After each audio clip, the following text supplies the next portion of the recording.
Okay, we're on 35A2. 35A2.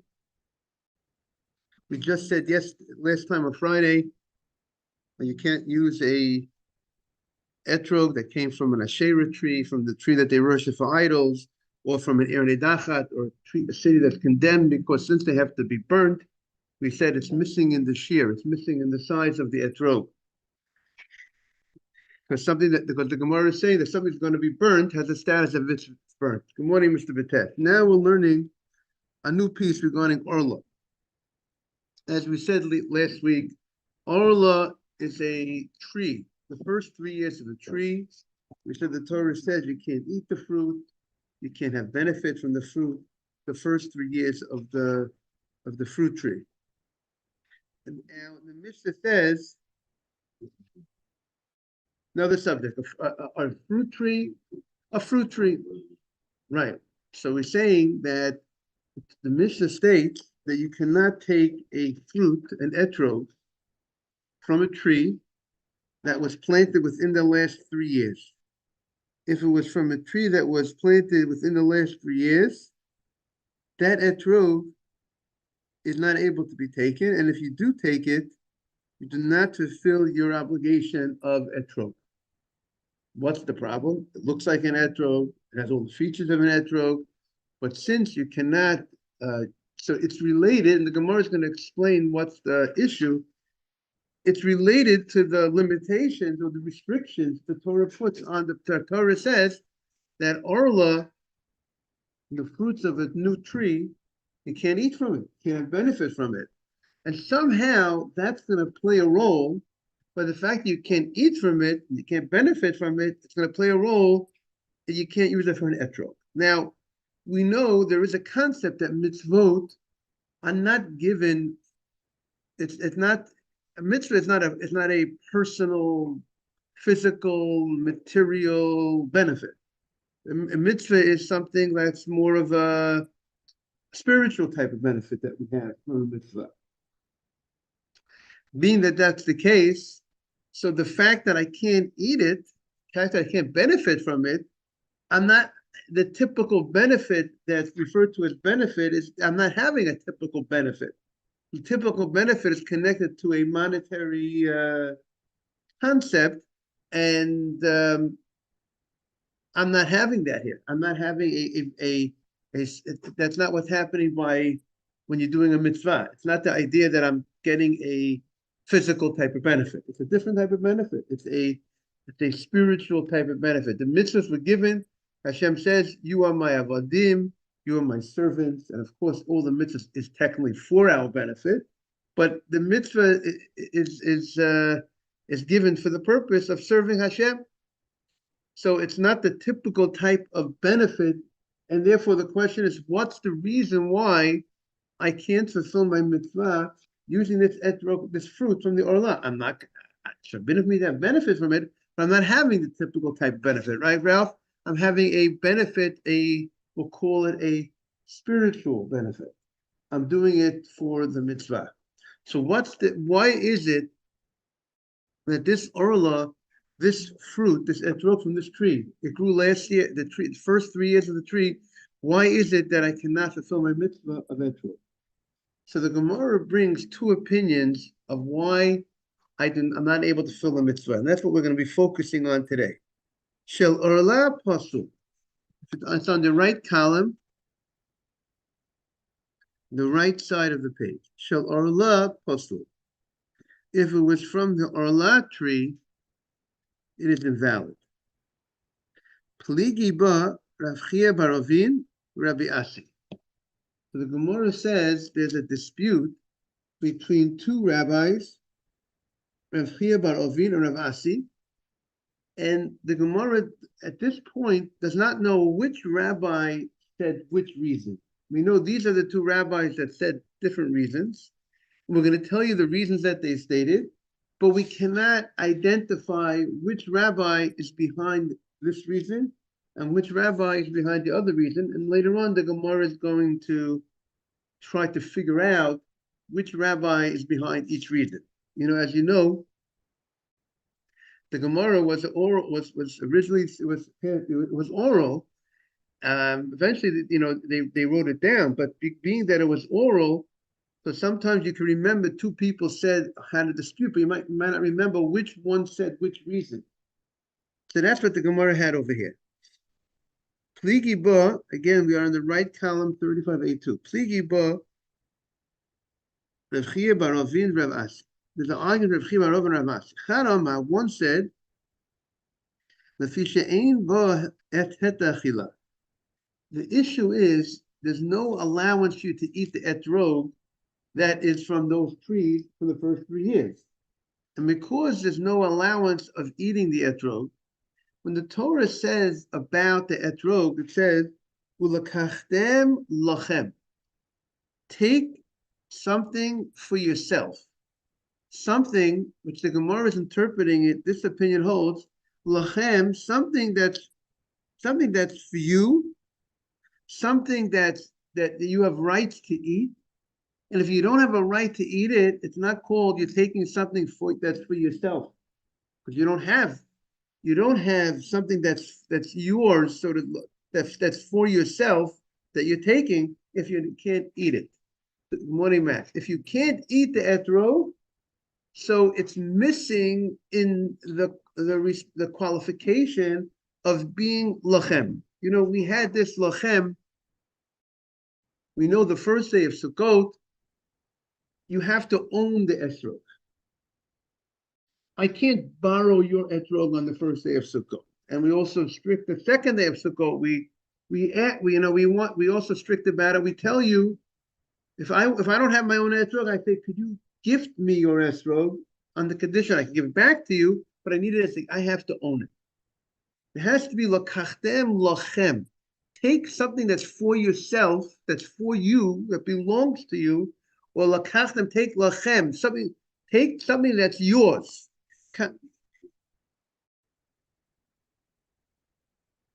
That's the source, right? That's the biblical source. From kachtem lachem.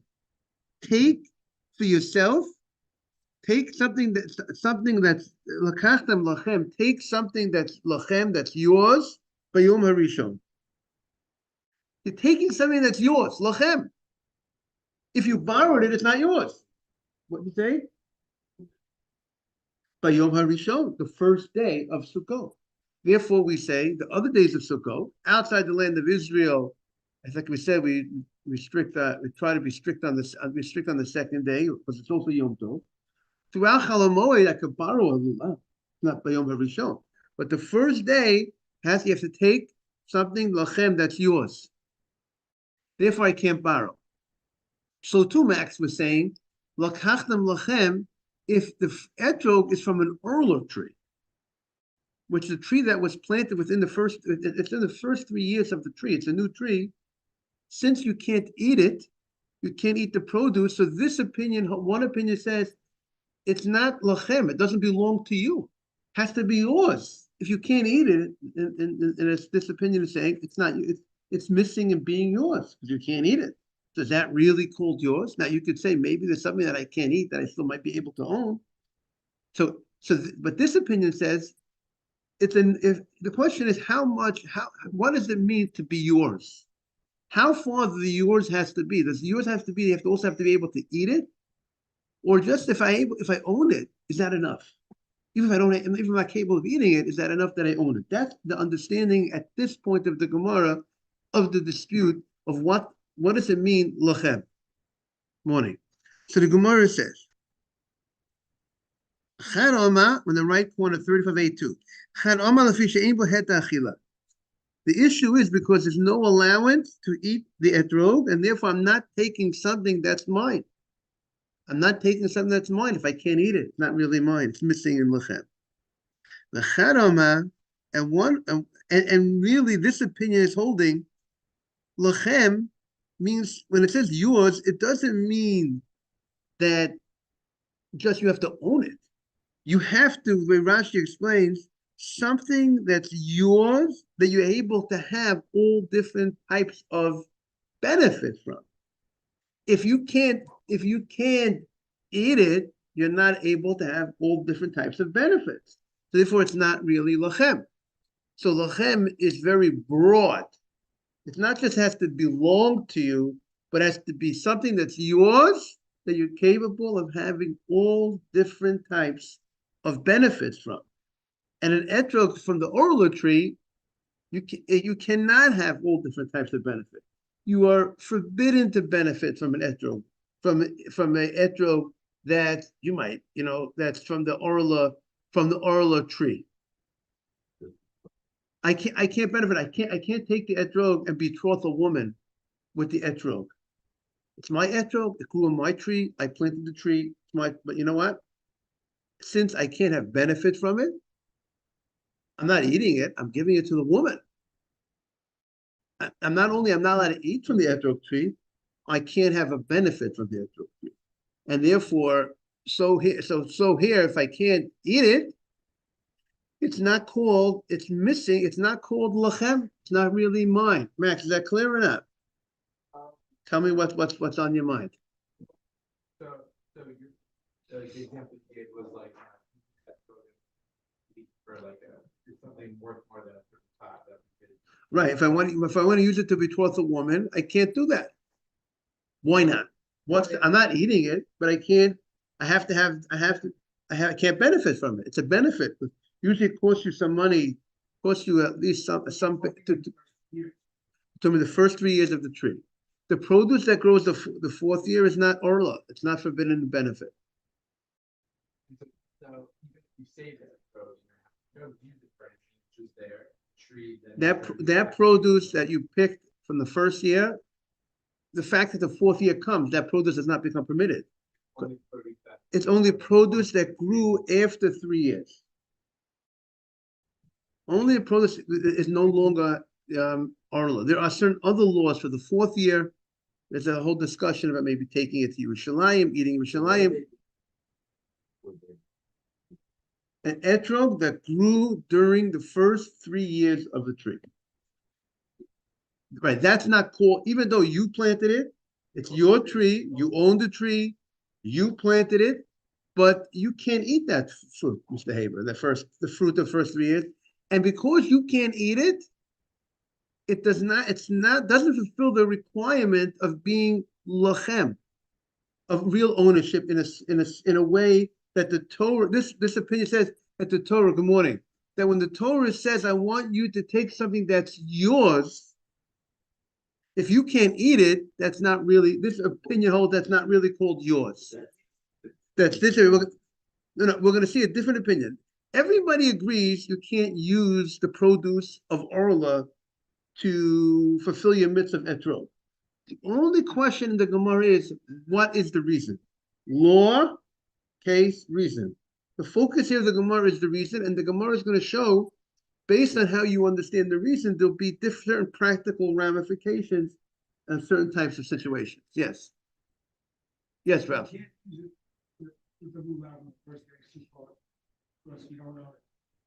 Right. You can't use it because you don't know. But that's a great point. According to this, according to this, you should be able to use it the rest of the days of the holiday. Because the only time the Torah says that it has to have lochem, it has to belong to you, is only the first day of the holiday. I'll say outside of Israel, we also are careful the second day as well. But if Ralph is correct, it would seem that the orla fruit, according to this reason, I should be able to use it the rest of the, I mean, we're not giving halacha psak at the moment, we have to look that up. But based on this reason, I should be able to use the etrog of orla the rest of the holiday.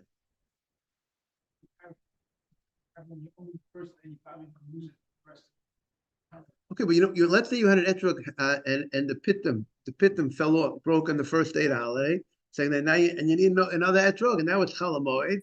You go to your etrog orchard, maybe I'm saying maybe you have extra etrog, and maybe you would use this fruit.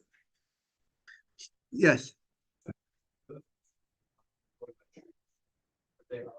Their status is they're kosher, but they're perfectly good etrog, just simply because the trees 3 years. Right. So there's an outside force but they grew within the first 3 years, right, Boaz? Fruits of the first 3 years of a tree, you're not allowed to eat, right? That's Arla, correct, Boaz? If you Boaz, you have 2 choices. You could use the Gemara or you could use the just whatever Balpeh, whatever you want. Yes. Nobody could drive benefits. You can't give that food. It's forbidden food. You know, the Sefer Chinuch suggests, I think Ralph pointed out last week, the produce of a tree from the first 3 years is not so strong. Doesn't come out so good. And there's a suggestion that it might not be so healthy, the produce of the first 3 years. And that could be why the Torah says don't eat it. The Torah does not give us a reason why you can't eat the produce of the first 3 years. The Torah does, many times the Torah doesn't give us reasons why, when it comes to tzitzit, the Torah says, I want you to look at the tzitzit to remember all the mitzvot. So the Torah tells you what the reason, that's one of the unique mitzvot that the Torah says, and maybe one day I'll talk about it in the morning, that the Torah says, Orite moto.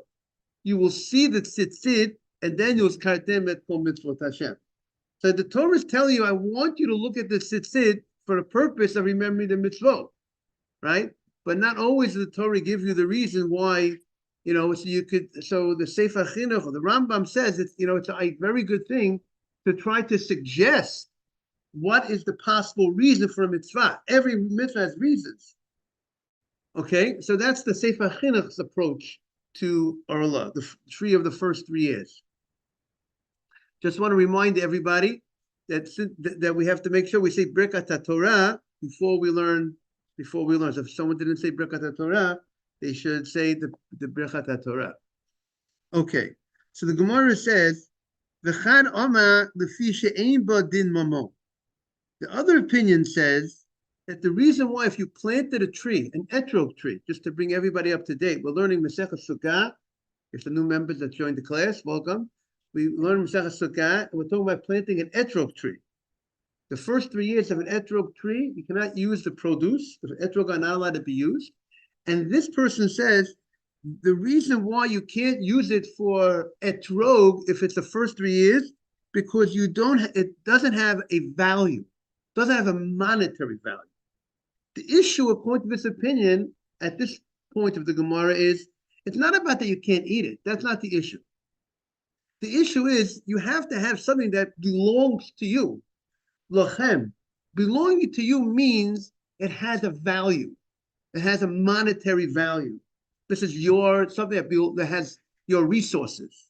But if it has no monetary on the market because you can't sell it, you can't have benefit from it, so is that called yours? Something called yours, could you identify it as yours if it has no value? I say so. Therefore, this opinion says, the Torah says, I want something that belongs to you. Belongs to you means something that has mammon, value, monetary value. And if it has no monetary value, that's not called lachem. It's not called yours if it has no value. That's because if I can't benefit from something, it might have grown in my orchard. It might be in my property, but is that really mine if I can't have any benefit from it? Is that called mine? So therefore, doesn't fulfill the requirement of lochem. So everybody is focused on the word lochem. It has to be yours. What does it mean yours? Does it mean the right to eat it? Or does it mean to have ownership of it? So that's what the Gemara is thinking at this point. So the Gemara continues. So the Gemara says, the Gemara is thinking, Man de boy heter achila. The opinion that says you have to be capable of eating it, lo boy din mamo. He doesn't require that you have to have ownership. Meaning, if you are able to eat it, even if you don't own it, it's called yours. If you have rights to eat something, let's say ma'aseh sheni, the ma'aseh that I have to take up to Yerushalayim and eat in Yerushalayim. So the question is, who owns that ma'aseh sheni? It was my produce. it grew during the first and second year, or fourth year and fifth year of the Shemitah cycle. I give him the Kohen Truma. I give Mr. Ralph Batesh, I give him Maaseh. And then I gotta go ahead and the first and second year, let's say I gotta go and take off a second tithe called Maaseh Sheni. And 10% I bring to Yerushalayim, to Jerusalem, and I eat it in Jerusalem. Who owns this Maaseh Sheni that I'm eating in Jerusalem? Is it I own it, or is it once I separate it as Maaseh Sheni, really now it's like it belongs to Hashem? It's like I made it holy, I made it Maaseh. Now it belongs to Hashem, and Hashem is telling me what He wants to do with that, what He wants me to do with the food that was given, so to speak, to Hashem. What do you say? So that is the opinion of Rabbi Meir. Rabbi Meir understands that Maaseh Sheni no longer doesn't belong to the owner; it belongs to Hashem. But Hashem says, "That's how I want you to eat it." Like, let's say Kohanim, you bring a korban, and Hashem says, the Kohanim eat from the korban. The Kohanim are the guests of Hashem, right? Who does the food belong to? It belongs to the Kohanim. It was gifted to Hashem as the korban. And Hashem says, let's say the Kohanim should eat from that's how you could understand the eating of the Kohanim. So this opinion says, so that would be a practical difference between these two opinions. If you say, Lachem, the requirement of etrog is that you have to be able to eat it. So I am able to eat the Maaseh Sheni. So therefore, I should be able to use an etrog of Maaseh Sheni, or at least if I used it, I would get credit for the mitzvah because I have a right to eat it. So it's lachem, it's mine. But if you hold that you have to have ownership in the etrog, or that it has to belong to me, so it doesn't belong to me on the first day. Who does it belong to? To Hashem on the first, right? The Maaseh Sheni belongs to Hashem. That would restrict me from being able to fulfill the mitzvah. If it has to be owned by me, I will not. So we have a case that I have something that's not owned by me, according to Rabbi Meir, Maaseh Sheni is not owned by me, but yet I have a right to eat it. So something that's not owned by me, it's owned by Hashem, but I have a right to eat it. So the question is that called lachem? Is that called yours? Or that's not called yours? So that would be one of the difference between these two opinions in the Gemara at this point of the Gemara. So that's now the Gemara says like this. The Gemara is thinking. Now sometimes it's something called a thought of the Gemara, but the Gemara is thinking at the first, and then the Gemara thinks later. But remember, here we have the Gemara, the later rabbis, trying to understand this dispute. And sometimes, here the Gemara says they were under a certain impression, and the Gemara is going to show you that they're going to change, that's not the way it's going to be. So the Gemara says the one that holds, you have to own it. Lo boy hetachila. The Gemara is thinking that the opinion that said ownership, you have to own the etrog, would hold if you own it, even if you can't eat it, if it has monetary value to you, it has money on the market, even though you can't eat it, it's still considered lachem, and you would be able to use that as an etrog. And the Gemara is going to move away from that in a moment. But that's what the Gemara is thinking, that the one who says you have to own it, as long as you own it, if it has value, you can get money for it. Even if you can't eat it, it's still considered, that's also called lachem. It's yours, because you have the ability to create money, have monetary benefit from it. So the Gemara says, Tanah. And here's going to be the knockout on that thought. Tanah, we learned in our Mishnah. Shall truma tameya. Truma, the part that you give to the Kohen, if it became contaminated. What is the law of truma? Truma is holy stuff. If it became contaminated, I cannot eat it. The Kohen cannot. Truma is eaten by the Kohen.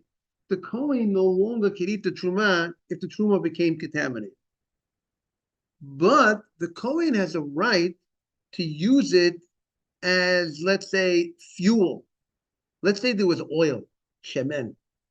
And shemen, usually you'll use the shemen for eating or mix it with your food or whatever, or some other type of benefit, you'll eat the shemen. But now it became contaminated. The Kohen could use the oil to heat up his, to cook, for cooking, heat up certain things, to burn it as a fuel. So we see the Kohen has ownership in the truma that's tamei. If he wants to use the etrog of orla, let's say the etrog became, or the etrog of truma.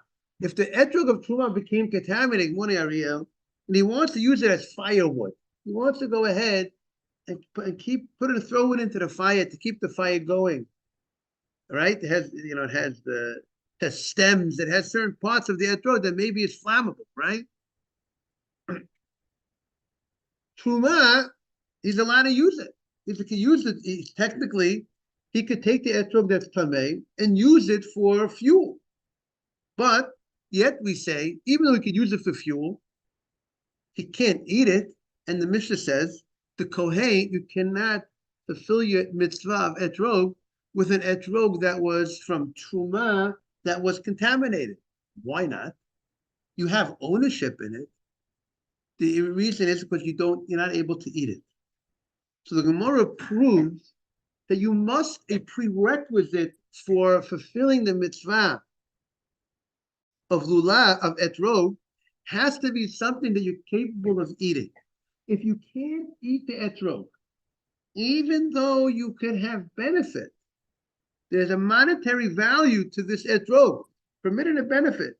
But if you can't eat it, you cannot fulfill the mitzvah of etrog. It's not called lachem.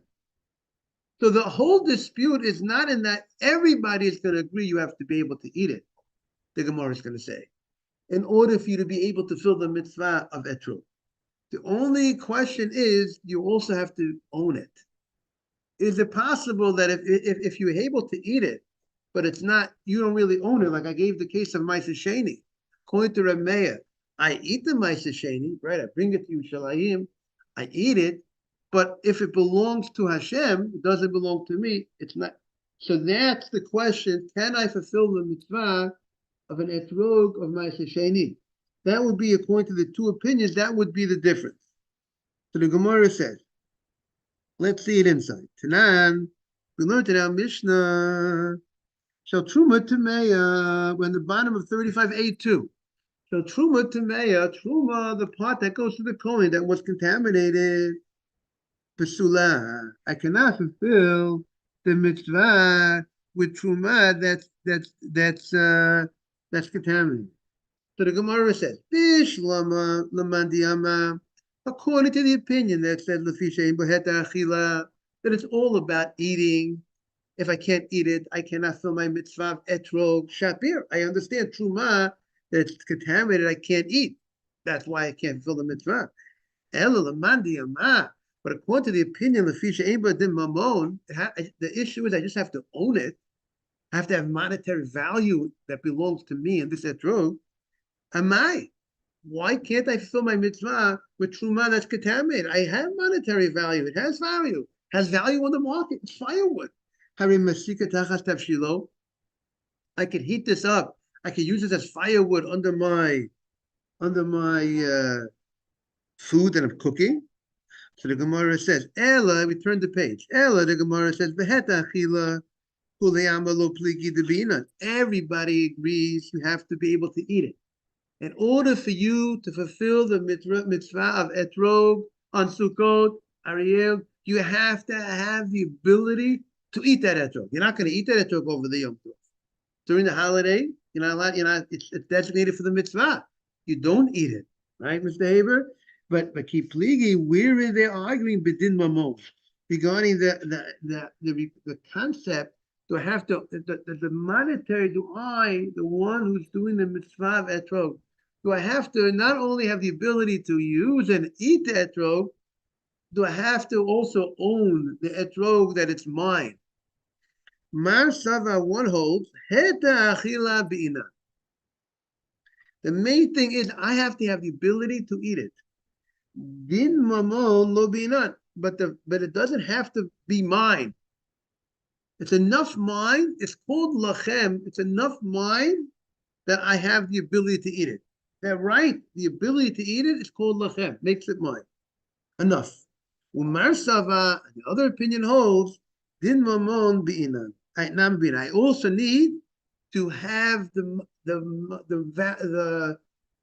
monetary ownership, so to speak, that I have this money, it's money of mine, so to speak. This etrog is I have money value in this etrog. And if I don't have any, if it doesn't belong to me because it belongs to Hashem, God bless you, I'm not able to fill the mitzvah with such an etrog. And the Gemara says, my benayu, what will be the case that will be a difference based on the different opinions?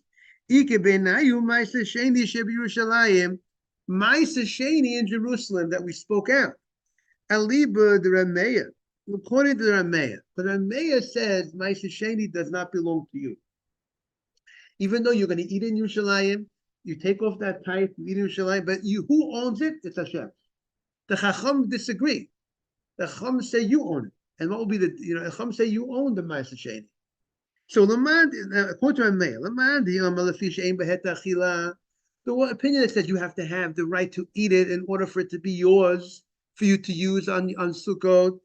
I have a right to eat this etrog. It's ma'aseh sheni. It's true. It's ma'aseh sheni, but I have a right to eat it. But the rabbi who says it has to be owned by me, ma'aseh sheni mama gavoha. Ma'aseh sheni is not owned by me. It's mamon gavoha. What Rameya is mamon that's gavoha means of the Most High, of Hashem. It belongs to Hashem. I'm just a guest. God has just given me a right and telling me to eat the ma'aseh sheni. And therefore, since it doesn't belong to me, I'm not going to be able to fill my mitzvah of etrog. Okay? I want to wish everyone a beautiful day. Thank you very much. Thank you, Boaz, and thank you for joining. We welcome you to the class. Are you from the neighborhood? Okay, welcome. Anytime you're here, we have a class at 6:45 in the morning. Rabbi Friedman. Yes, nice to meet you. I live in the Lower East Side, the old country. The old country. Exactly.